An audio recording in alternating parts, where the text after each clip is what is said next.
The next 2,000 years would be the foundation years for mankind. The Africans would bring into being the basic foundation that man would later call civilization. And he would develop so much in that Nile Valley that man be still copying from. He would develop the laws of object. He would develop religion that says, if you got a god, you got to have a goddess. All right, now we're into something now which you in the West have lost and never could see. I mean, if you got a male, you got to have a female counterpart. That was a part of the total culture. We're into the matrilineal at an early age in history. That the lineage comes down through the female side of the family. So respect for the female was built into the structure of the society itself. Something the European woman never had and do not have to this day.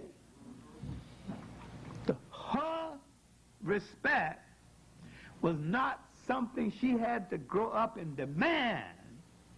It was built into the society itself.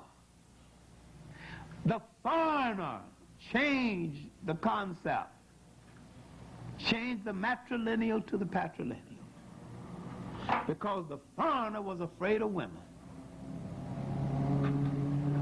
The last drastic change came with Islam. The greatest change of that structure came with, and the last change came with Islam. Every foreigner challenged that structure.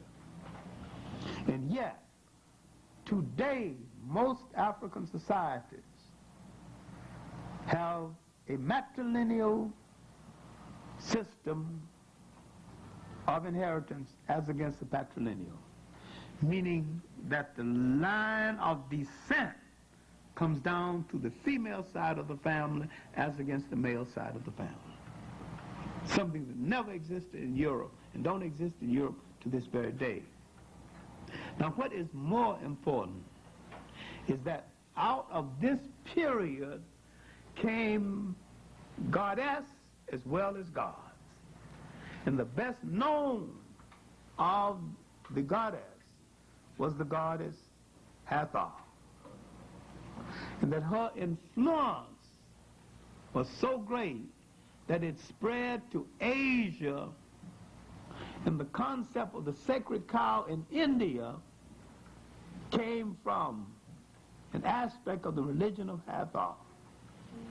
And when you see her drawn in history, you will see a female with a cow's body.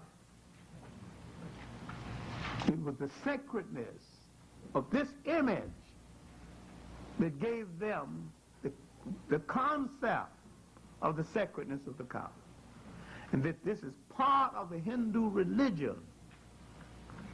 This is part of where the sacred cow concept came. Now, if you read a book like John Jackson's Pagan Origins of the Christ Myth, which most people are not going to read his Christianity Before Christ, another book, this is a brother, Man, God, and Civilization. Now, I can stay the rest of the night just rattling off books of depth by white writers as well as blacks. But I'm just rattling over the black ones first.